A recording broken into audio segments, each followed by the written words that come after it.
So ayan, magandang umaga po sa inyong lahat. Andito po muli yung lingkod, Sil TV Official. Muli nagbabalik at muli tayong magre-reaction dito sa mga ipokrita. No? Sa mga kaipokritahan, tuloy-tuloy na po tayo. Wala na pong paligoy-ligoy at tayo po ay kapos sa oras. So muli, pasensya na po kayo sa aking background dahil ako po ay talagang kagulo pa dito sa aking bahay. Ano? Kasi nga, hindi naman matutukan yung paglipat at ay paputol-putol at may mga trabaho. So yung mga gamit natin ay kung saan-saan na nakabalanda. Pag paumanhin nyo na po yan. No? So, dito po sa ano, sino po ang ating rereaksyonan, ito pong si Yang May, no? Pangalanan natin, si Yang May po ay may pagka-ipokrita, ano? May pagka-ipokrita. Basahin po muna natin dito sa kanyang letters, no? I-attach din po natin yung kanyang ano dito, letters niya, no? Sabi niya dito, maraming salamat sa lahat na sumuporta sa GC, sa Jomcar 18, sa sponsor kay Jomcar, sa iba pang beneficiary at sa bawat pusong naging bahagi ng kwento na naunawaan ko ang bawat damdamin. Pero paalala lang, ang Jomcar 18 ay bahagi ng Kalinga family, isinilang mula sa kabutihan at pagkakaisa upang mabigyan ng pagmamahal sa pangangailangan. Hmm, pagmamahal sa nangangailangan, hindi para mamiling tulungan. Dito kita sasagutin, Yang Mi, ha, hindi para mamiling tulungan. Sa kabila ng pagbabago, pilin natin ang respeto at malasakit sa kaysa sisihan, alitan. Hindi man perpekto ang Jomcar 18 ay may pusong bukas para tumulong at magmahal kahit iba-iba man tayo ng nararamdaman ngayon. Sabi niya, ha, bilang isang founder ng Jomcar 18, nais kong ipaabot ang taus-pusong concern, ang apology sa mga nangyari. Hindi natin kontrolado ang pananaw ng bawat isa pero sana maalala natin ang share purpose under the One Kalingap One Family Spirit. Ipagpatuloy natin ang pagsuporta sa mga mahihirap at mga karapat-dapat tulungan. Ipokrita, ha? Ito, dito, ano ka, gagamitin mo pa yung mga sinasabi mong mahihirap at karapat-dapat tulungan. Asan ka ngayon? Ha? Asan ang grupo mo ngayon? Ha? Iniwan nyo or umalis kayo sa Jomcar 18 ko, no? Kay Jomar, pero sinisiraan nyo, no? Galit na galit ka kay Jomar dahil hindi ko malaman, ito rin yung tanong na marami dun sa ating comment section, ano. Ano ang ikinakagalit nila dito kay Jomar, no? Kesyo daw ay may ibang jowa daw ito si Jomar, no? Nagagalit siya, galit na galit dahil, base naman dun sa ating nakikita at, mga pino-post nila diyan, ano, mayroon pang ano na lumipat na raw sila sa ano, sa Mikris. So ngayon, asan yung sinasabi mo dito, ha? Yang may asan din yung sinasabi mo dito na pagtulong sa mahihirap. Kung lilipat kayo ay puro din lamang doon sa viral. Ha? 'Di ba kitang-kita yung motibo nyo na 'pag hindi viral, iiwan nyo. Meron pa dito nag-comment na yung Carly ba yun? Carles? Oh, merong Carles. Sino ba yung Carles? May comment pa kasi doon sa aking comment section na sabi ay iniwan daw itong Carles. Kasi nga hindi viral. Sino ba yung mga ano niya kasi hindi ako masyado updated doon. Alam niyo na mga viewers kasi ang mga viewers ang nanonood sa atin, ano? Yung mga viewers talaga ang nakakaalam ng mga kaganapan, no? So, dito, gagamitin mo na naman yung salitang mahihirap para tumulong at para ano, maka-gain ka na naman ng mga sponsor, ano, para ikaw na naman yung yumaman at sponsoran yung sarili mong ano, ikaw yung ini-sponsoran, ano. So, dito mga kababayan, dito natin maano na itong mga taong ito ay talagang manggagamit lamang, papasok sa isang ganito para laang mag-gain na kunyari ay sila ay mga sponsor at talagang tumutulong. Pero alam natin kung anong purpose ng mga ito dito, maglikom ng mga sponsor, no? Wala rin naman 'tong pinagkaiba kay Ruwinim. Ano ba pinagkaiba nito kay Ruwinim, ha? Na kung saan yung viral, doon lilipat, ha? Tapos iiwanan yung kabilang grupo, sisiraan niyo pa, ha? Wala na kayong sawa sa paninira dito sa Jomcar, no? Kay Jomar at kay Carla, no? Hanggang sa mga live, ha? Hanggang sa live selling ng mga bata, naririnig ko binabastos ninyo, binabalahura ninyo o kung hindi man ikaw yung mga tauhan mong mga bastos, ano? So 'yan, no? So ngayon, andiyan na kayo sa Mikres, bakit hindi mo pa ilagay yung pangalan dito ng Mikres, ha? At tanggalin mo yung Jomcar. Binabalahura niyo lang, eh, binabalahura niyo lang. Huwag kayong mga ipokrito, hindi naman sira ulo yung mga manonood dito, hindi niyo kayang paikutin kung meron kayong paisa-isa diyan na papaikot ang mga viewers, eh, hindi niyo kayang paikutin at hindi niyo kayang laruin lahat ng utak, ng mga manonood, ha? Gaya nito, sasabihin mo ipagpatuloy natin ang suporta sa mga mahihirap, asan ba yung mahirap na sinuportahan mo? 'Di ba dun kayo nakanganga sa viral? Hmm. 'Di ba kung talagang mahihirap kayo, sumusuporta, huwag kayong pumasok sa mga viral, huwag kayong pumasok sa mga love team. Doon kayo mag-focus sa talagang mahihirap, diyan kayo mag-focus sa mga, china-charity nila Kuya Bal at nila Kalingap Rab. Eh, yung mga 'yan, yung mga love team na hindi na yan charity, eh. Hmm. Yung may Chris hindi naman yan ano, mahirap. Mahirap ba yan si Mikoy? Ha? Sabihin mo nga, mahirap ba yan si Mikoy? Ha? Mahirap ba yung kanyang partner? Hindi mahirap yan. Kasi kung talagang mahirap at sinasabi mong mahirap, Ay do'n ka sa mga walang bahay, mga walang makain, doon ka mag-focus, doon kayo mag-ano. Hindi yung do'n ka sa love team pupunta at sasabihin mong focus lang tayo sa mahihirap, ulol. Sino pag-uululin mo dito sa mga istadyong bulok, ha? Hmm? Kung nagagago niyo yung iba, ha, hindi lahat hindi lahat natatarantado ninyo, ha? Respeto. Nirespeto niyo ba? Nirespeto niyo ba yung iniwan niyong love team?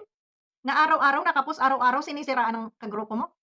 Huwag mo sabihing hindi mo kontrolado yung mga yan, ikaw yung founder diyan, founder-founder ka, anong silbi mo kung hindi mo kayang kontrolin ang mga tao mo diyan sa loob ng iyong nasasakupan, ha? 'Di ba? Wala ka palang ano diyan sa wala ka palang kontrol, ay bakit nag-founder-founder ka pa? Kasi 'pag ako, ha, 'pag ako ang mag-founder, bago ko ipasok yan, ibi-briefing ko muna yan, ano, kayo ba ay susunod sa aking patakaran kasi ako yung inyong founder? Kung hindi kayo makakasunod sa aking patakaran, ay, ngayon pa lang, ay out na kayo. Hmm. So may rason ka, ay hindi ko tao yan. Pero hindi, eh, dala-dala ninyo, kagrupo mo, ha? Sabi mo nga ikaw ang founder, tapos sasabihin mo hindi mo kontrolado, nag-founder ka pa. 'Di ba?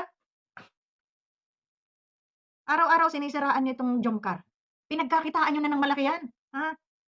Huwag kayong ipokrito diyan, yung sasabihin ninyo kayo ang nakatulong, hindi kayo ang nakatulong, ha? Kayo ang natulungan. Totoo lang, kayo ang natulungan ng love team na yan. Dahil ano, may channel ka, eh. 'Di ba kung wala kang channel at ikaw lang yung founder at talagang pagtulong lamang, iyon masasabi ko, ay talagang pagtulong, mabait itong babaeng ito, 'no? Pero hindi, eh, hmm? Hindi pagtulong yung ginawa ninyo, pinagkakitaan niyo. Oh, ngayon kung talagang pagtulong, kung talagang wala na kayo diyan sa ano, sa Jomcar 18 na 'yan, oh, dito kila Jomar, ha? Bakit kayo lumipat ng ibang love team? Hmm? Bakit do'n kayo nakasuporta ngayon sa Micres? Hindi niyo puwedeng itanggi yan dahil may mga post kayo. Buwakan kayo ng ina niyo, ha? May mga post kayo, may mga comment kayo, ha? Na nagmamagaling kayo na lumipat na kayo doon sa ano, sa Micres. O bakit hindi mo ilagay diyan sa iyong atensyon na ito, may mga pa-note-note ka pang ganito, ha? Para ano, sabihin nga propesyonal? Propesyonal saan? Ha? Propesyonal saan, sa panggagago? Huwag kang ganyan, tinatarantado niyo yung mga tao, eh. Hmm. Kung lumipat man lang sana kayo at do'n kayo sa founder nag-focus, do'n sa kanilang mga beneficiary, yung kanilang mga mahihirap talagang tinutulungan, hindi do'n sa love team na puwede niyong pagkakitaan, aba, eh, bilib ako sa inyo. Pero dito sa mga style ninyo, ha, naglolokohan lang tayo dito, ha? Maya-maya may mga post kayo, paninira kay Jomar. Ano bang ginawa sa inyo ni Jomar? Kung may jowa man si Jomar, ano bang problema niyo? Bakit? Hindi kayo ang ginawa? Ha? Kakapal naman ang mga mukha niyo. 'Di ba, do'n sa mga galit na galit diyan kay Jomar sa Jomcar, kay Carla, do'n sa mga galit na galit, anong problema niyo sa buhay niyo? Sa tingin ko naman hindi na kayo mga bata, mga gurang na kayo, I'm sure 'yan, mga senior citizen na kayo. Pero mga bigatla pa rin kayo, 'no?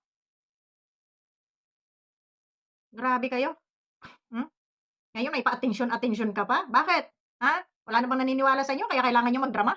Ha? "Atensyon, ang puso po namin, ang Jomcar po ay nabuo sa hinatay ninyo, hmm? Nabuo sa pamamagitan ng ano, damdamin, damdamin sa baga mo. Anong damdamin diyan? May damdamin pa ba kayo? Ha? Na pagkatapos hindi masunod yung mga gusto niyo, lilipat kayo dun sa ibang team at dun naman kayo maninira dito sa iniwanan ninyo.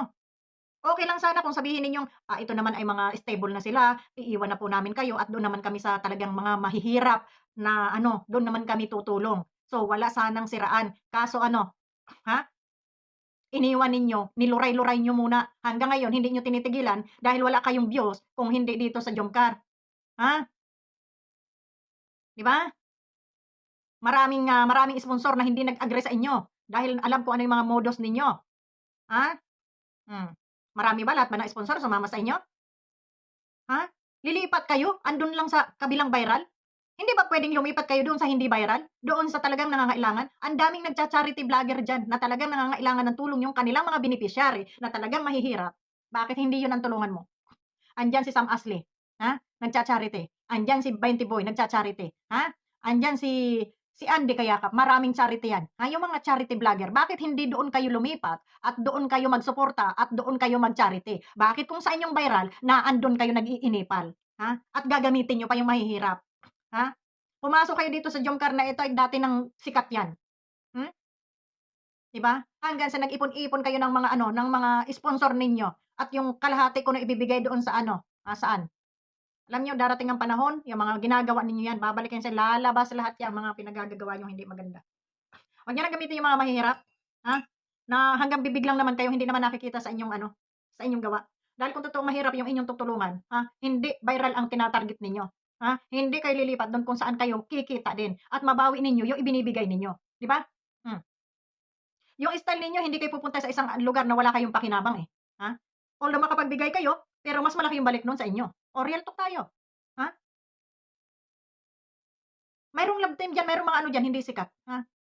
Kung talagang pag-i-sponsor at pag-i-aano sa mga mahihirap gaya ng sinasabi mo dito, family spirit, ipagpatuloy natin ang suporta sa mga mahihirap at mga karapat-dapat tulungan, ha? Tulungan base sa iyong income, hindi base sa income ng iba, ha? 'Di ba? Hmm, tulungan ang mga mahihirap. Saan ka nakadikit? 'Di ba sa viral? Sinisiraan niyo yung inyong iniwan, bakit wala na ba kayong pakinabang? Hmm. Bibilib ako sa inyo kung kayo ay nakikita ko or grupo niyo na doon talaga dumikit sa nagcha-charity, hmm? Sa hindi sa love team. Kasi 'pag sa love team kayo dumikit, alam na na, viral ang hinahabol ninyo. Alam na sponsor ang hinahabol ninyo, hindi yung pagtulong sa mahirap. Baka sabihin niyo naman, "Oh, kaya kami dumidikit dun sa viral kasi para kumita kami, para makatulong kami sa mahihirap." Kalokohan 'yan. Kasi kung ikaw ay handang kung ikaw ay isang, sabi mo nga, eh, ikaw ay isang founder dito, dapat may sarili kang income na talagang hindi mo kukunin sa bulsa ng iba yung pagtulong mo dahil pagtulong ang nais mo. Ano, tutulong ka tapos iaasa mo dun sa kung kani-kanino ka mag-solicit, ha? Kung sino-sinong taong pag-uuutuin mo. "O tulungan natin yun." Hindi gano'n, hindi gano'n. Kung gusto mo talaga, mag-charity, hindi charity 'tong ginagawa ninyo. Hanap buhay, negosyo ang inyong ginagawa, ha? May mga pa-post-post pa kayong ganito, may mga ito mga post-post niyo ka-ipokrithan 'to. Ano 'to, drama-drama, paawa? Diyan kayo magagaling, eh, sa mga drama, hmm, para lang mag-viral kayo, para lang sabihin na kayo ay mababait, Pero ang tanong ko, tanong ng marami, pakisagot ito, tanong ng marami yan sa comment section, ano ang kinagagalit niyo kay Jomar? Bakit araw-araw sinisiraan niyo sa mga comment section? May mga pa-post-post pa kayo, tanong lang. Kasi kung hindi man yan nakikita ng iba, yan ay nakikita ng iba diyan sa mga post ninyo, ha? Ano ay kinakagalit mo? Ano kinakagalit mo kay Jomar, ha? At ang tanong lang, kung talagang mahihirap ang inyong target dito na matulungan, bakit sa viral kayo nagsisiksik? Ah, bakit sa viral kayo nagsisiksik? Ano, para kumita? Dito tayo, 'wag na tayo maglokohan dito, 'no? Wag na tayo maglokohan. Kasi ang hanap niyo dito maka-gain lang kayo ng sponsor at para kayo ay kumita. Magbigay man kayo sa kalingap, tumbas lang yung sa siguro ay kalahati ng inyong kita, 'no? So yun lang, maraming salamat sa inyo at napuna ko lang ito, naano lang ako dito sa ano na ito ni Yang Me, na may padrama-drama ano, may padrama hindi nauubra yung mga drama-drama niyo sa mga taong may utak, Do'n sa mga walang utak na sumusuporta sa'yo, sa mga kadramahan niyo, ayan puwede niyong madala, 'no? Gagamitin mo pa yung mga mahihirap pero sa viral nakatutok, ano yun? Katangahan yan, hmm. Kung talaga mahirap do'n ka tumulong sa mga walang pabahay, magpabahay ka, o ayan yung mga nagcha-charity, yan ang tutukan ninyo, hindi do'n sa viral. Yun lang ang akin. Kayong mga viewers, ano sa palagay ninyo, mahihirap ba ang target nitong mga ito? Mahihirap o yung kikitain nila doon sa viral? Kikita yung channel nila doon, Kasi hindi naman pagcha-charity ang ganap nitong mga ito, eh. Ginamit lang itong grupo na 'to para kumita sila. Sila mayayaman na, mayayaman na 'tong mga 'to. Saan? Bakit? Sa laki ng kinikita, yung mga palipad nila, yung mga ano, napunta ba yan sa kalingap? Yung kinita nila sa kababanat nila dito sa mga ano, ano nila, kumita ba sila? Kumita bang kalingap dito? Hindi, sarili nilang kita ito. Ngayon sinong yumaman dito? Sinong tinulungan ng kalingap? Sinong tinulungan ng mga sinasabi niyong mahihirap? Kayo, imbes na mahirap yung tulungan niyo, kayo ang tinutulungan ng mahirap, ha? Kaya huwag niyo nang gamitin yung salitang mahirap-mahirap dahil wala naman sa mga pagkatao niyo yung pagtulong talaga ninyo, ha? Andito lang kayo para silipin kung saan yung mga viral at do'n kayo didikit, para nga naman suportahan ng mga sponsor, dito tayo, viral ito, kikita tayo dito, magbigay man tayo mababawi din natin ito, sa kita ng ating YouTube channel. O okey lang do'n sa mga sponsor na talagang hindi nagpapakilala at talagang pagtulong, salute po ako sa mga sponsor na 'yan, Yung mga hindi nagpapakilalang sponsor na talagang tumutulong, 'yun po ang talagang may puso na pagtulong. Pero yung mga kagaya nito, gagawa ng channel, magpa-founder-founder, kukuha ng mga kagrupo, para kuno makatulong, makalikom, sa tingin niyo, lahat ng ano solicit nila diyan napunta sa kalingap? Lahat ng kinikita nila sa YouTube channel nila napunta ba 'yan sa kalingap? Wala. Kaya wag na tayong maglokohan, magbigay man sila pero ang kita ng channel nila mas doble, ha? Kung tutuusin balewala yung kanilang naibigay. Pero kung doon sila mag-focus sa talagang nagcha-charity, at gumagala kung saan kabundukan mamigay ng mga tulong, doon sila sumusuporta, maniniwala pa ako na puso talaga nila ang pagtulong, 'no? Nasa puso nila ang pagtulong. Hmm, 'di ba? Hindi yung umalis sa Jomcar, siniraan ang Jomcar, ha? Siniraan si Jomar, inaway si Jomar. Aba, ay malupit. Tapos lilipat dun sa viral, "Andito na kami sa Mikres, Mikres na kami." Nagyayabang pa kayo na nandiyan na kayo sa Mikres pero gamit-gamit niyo pa rin ang Jomcar? Bakit di niyo maiwan? Ha? Bakit hindi niyo maiwan? Puwede naman palitan yung inyong papel kung kayo ay may kontratang pinirmahan. Puwede niyo naman palitan dahil wala na kayo sa Jomcar, 'di ba? Ano na kayo, nagyayabang na kayo sa Mikres. "Andito na kami sa Mikres, dito na kami sumusuporta." Ano ang mararamdaman, ng mga tao, ng mga viewers ng Jomcar, sa pagyayabang ninyo diyan sa inyong mga post? 'Di ba nagpapasakit kayo, nang-aasar pa kayo? Oh, ay di maraming makakapagsabi, "Saksak niyo sa baga niyo yang Mikres niyo." Hmm. Ngayon, 'pag hindi na naman yan viral, saan na naman kayo lilipat? Saan na naman kayo tatalon? Ha? Ibang klase 'no, ibang klaseng charity 'to, ibang klaseng tumutulong sa mahirap 'to. Wag mo nang gamitin yung salitang mahirap at tutulong wala kang na magsalita ng ganyan, ha? Tulungan mo na yung sarili mo kung paano ka pa yumaman at baka kinukulang ka pa ng sahod mo, ha? Hipokrita. So yun lang mga kababayan, naiinis lang ako kasi wala naman hindi natin nakikita dito sa kanilang ginangaw-ngaw 'no, puro lang silang ngaw-ngaw. Hmm. Ang akin dito 'pag sinabi mong pagtulong sa mahihirap, wala ka sa viral naka-focus, hindi ka sa viral naka-focus, hindi ka lilipat sa kung saan-saang viral, doon ka mag-focus sa tinutulungan ng mga nagcha-charity vlogger na ito ay talagang mahihirap, Tanungin kita, mahirap ba si Mikoy? Malamang hindi, Dahil itong mga taong ito, sa kutis pala ng mga balat nito, may mga kaya na ito, tapos doon ka magfo-focus. Ngayon sasabihin mo dito mahirap, ipokrita, kaipokritahan ito. Kaipokritahan ang ginagawa ninyo, ha? 'Wag ako, hindi kami tanga para paikot-ikutin niyo. 'Yun lang, maraming salamat and God bless.